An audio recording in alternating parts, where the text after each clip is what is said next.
Tanaman mengkudu ini adalah peninggalan Sunan Giri. Pohon ini masih asli tanaman Sunan Giri sendiri yang masih hidup hingga sekarang. Pohon ini bentuk pohon dan buahnya berbeda dari pohon mengkudu lainnya. Buah yang dihasilkan pohon ini bentuknya mungil tanpa biji seperti buah mengkudu yang masih muda atau masih pentil. Buah mengkudu ini diyakini banyak orang sebagai buah isyarah, buah harapan, pengabul doa bagi para pasangan suami istri yang lama tidak juga dikaruniai anak atau keturunan. Meski mungil tanpa biji, ajaibnya kalau dibelah bagi suami istri yang sudah melaksanakan ritual anjuran juru kunci Sunan Giri, bagi yang akan punya anak akan muncul bijinya sesuai jumlah anaknya yang akan datang.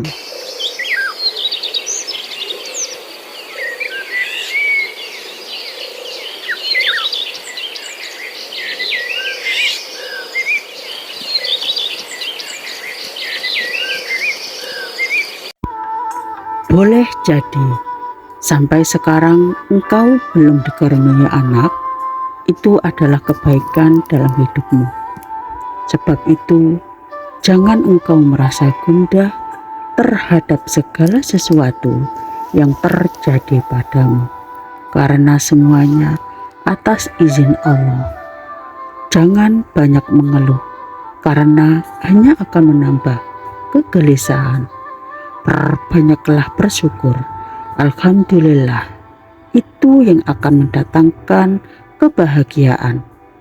Terus ucap alhamdulillah, alhamdulillah, alhamdulillah sampai engkau tak mampu lagi mengucapkannya. M. Quraisy Shihab. Assalamualaikum warahmatullahi wabarakatuh. Bapak Ibu, saat ini saya sedang perjalanan menuju ke makam Sunan Giri untuk berburu buah mengkudu yang konon katanya bisa mengobati ragam penyakit dan juga ada yang bisa menyuburkan kandungan bagi pasangan suami istri yang lama sekali belum pernah atau belum juga dikaruniai anak. Pohon mengkudu yang saya maksudkan ini berada di kompleks makam Sunan Giri. Pohon mengkudu yang asli peninggalan beliau Sunan Giri yang ditanam sendiri oleh beliau Sunan Giri sampai sekarang masih hidup di tempatnya. Di kompleks makam Sunan Giri ada dua jenis mengkudu. Yang satu mengkudunya berisi banyak, itu untuk mengobati segala macam penyakit, dan yang satunya lagi tidak ada isinya. Mengkudu itu bentuknya kecil seperti mengkudu yang masih pentil atau masih muda. Mengkudu ini sudah diperbanyak dan hanya bisa tumbuh di kompleks makam Sunan Giri.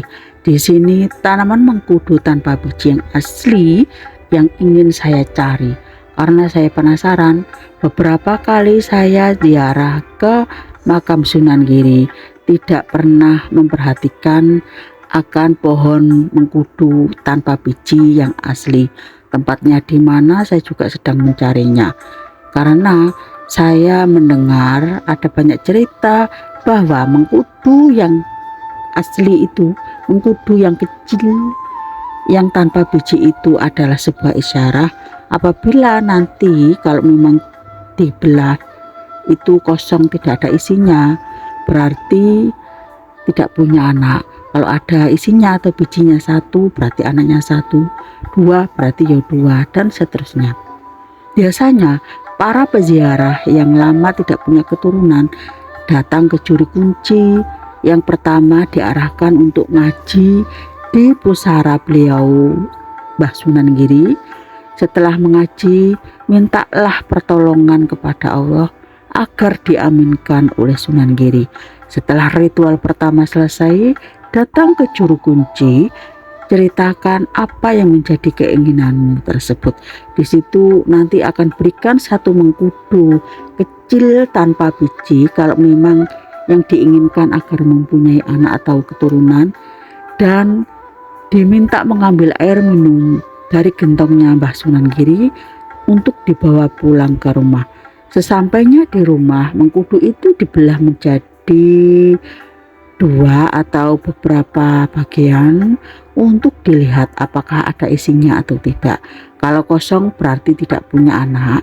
Kalau mengkudunya ada isinya satu berarti anaknya ya satu, dan seterusnya seperti yang sudah saya sebutkan di atas. Setelah pulang ke rumah, mengkudunya dibelah dan dibagi menjadi dua bagian. Satu bagian untuk suami, satu bagian untuk istri. Dijus bersama madu asli dan air dari gentongnya Mbah Sunan Giri tersebut. Yang satu gelas diminum untuk suami, bagian satu tersebut, dan satu bagiannya lagi diminum oleh sang istri.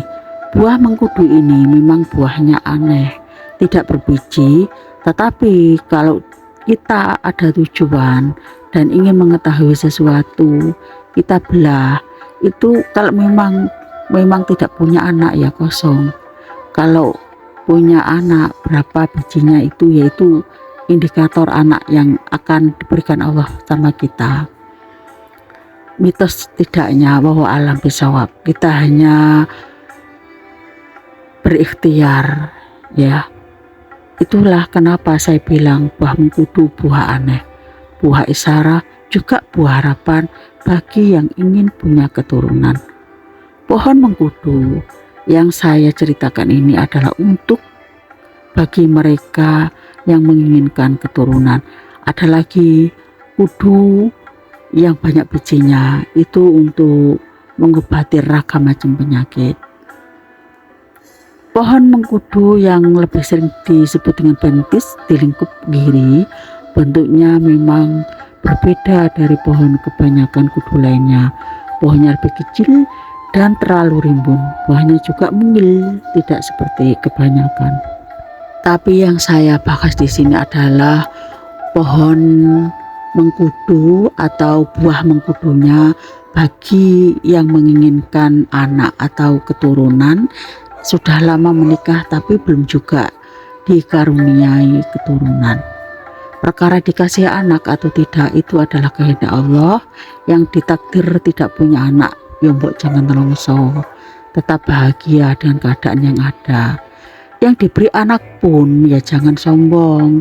Coba kita lihat, ada banyak orang tua yang punya anak karena nasibnya tidak beruntung, hidupnya jadi seperti neraka karena punya anak yang durhaka. Bahkan tidak sedikit dalam Al-Quran yang menceritakannya ada banyak sekali orang tua yang sudah masuk ke surga hanya gara-gara anaknya dipelorot keluar dari surga dan masukkan ke neraka. Tetapi ada juga yang tidak punya anak karena nasibnya bejo, nasibnya beruntung, punya saudara, punya keponakan sangat baik, santun dan taat yang membawa kebaikan di dunia dan di akhirat.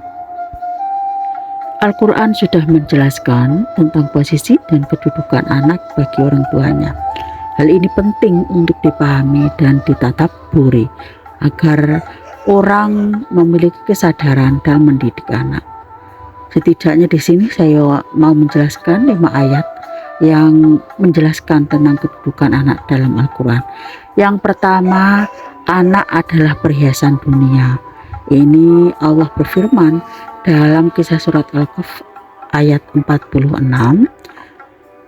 Harta dan anak-anak adalah perhiasan kehidupan dunia, tetapi amal kebajikan yang terus-menerus adalah lebih baik pahalanya di sisi Tuhanmu, serta lebih baik untuk menjadi harapan. Anak adalah perhiasan dunia, begitu juga dengan harta. Keduanya disebut perhiasan dunia, bukan perhiasan akhirat. Yang kedua, anak adalah kebanggaan.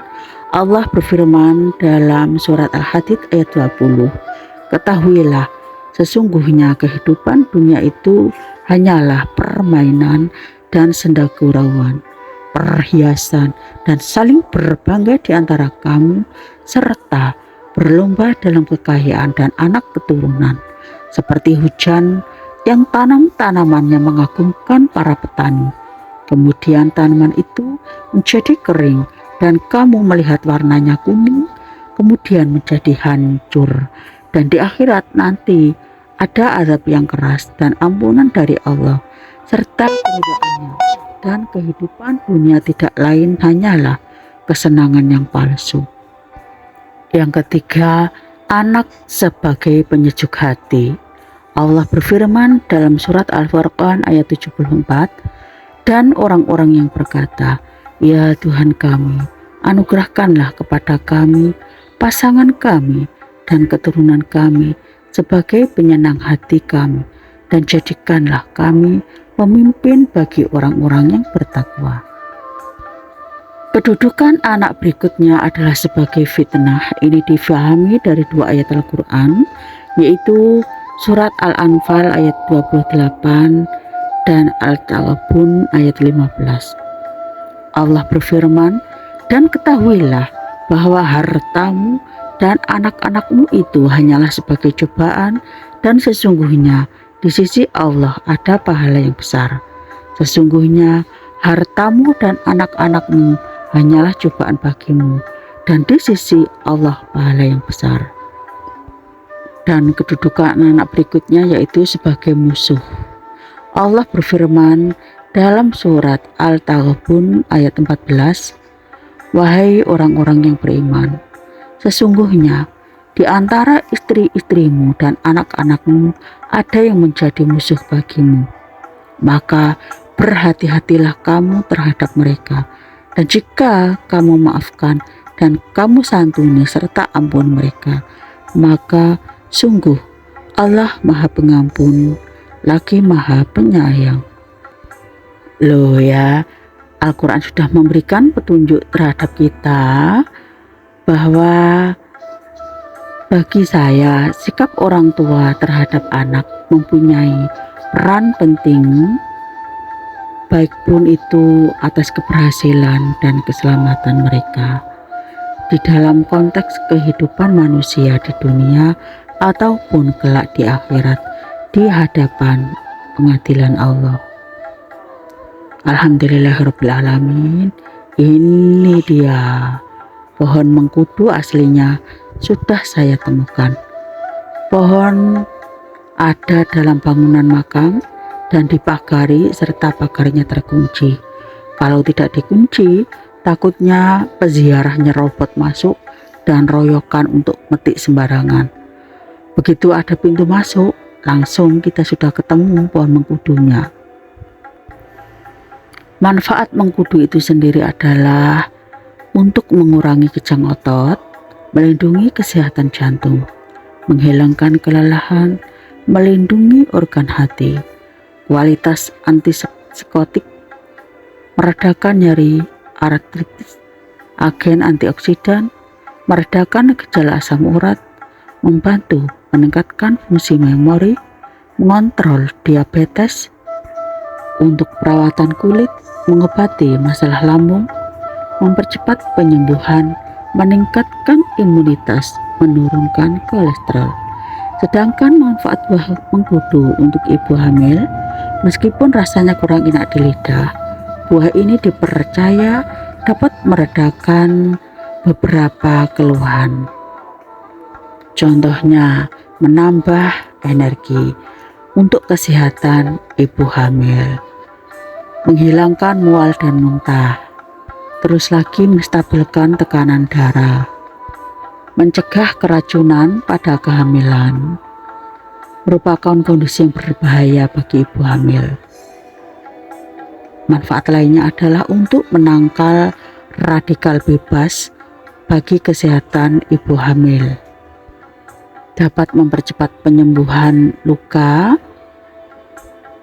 dan mencegah kanker dan HIV, dapat menjaga kekebalan tubuh dari serangan virus dan bakteri, kemudian dapat mengobati peradangan bagi ibu hamil lainnya, dapat mengatasi depresi karena biasanya ibu yang baru melahirkan sangat rentan dengan stres dan depresi. Kemudian lagi manfaatnya adalah untuk melancarkan peredaran darah, membantu pertumbuhan dan perkembangan janin dalam kandungan, serta dapat menjaga sistem pencernaan dan juga dapat mencegah amnesia. Buah mengkudu dalam mencegah anemia ini, kandungan zat besi dalam buahnya sangatlah penting sekali selama kehamilan.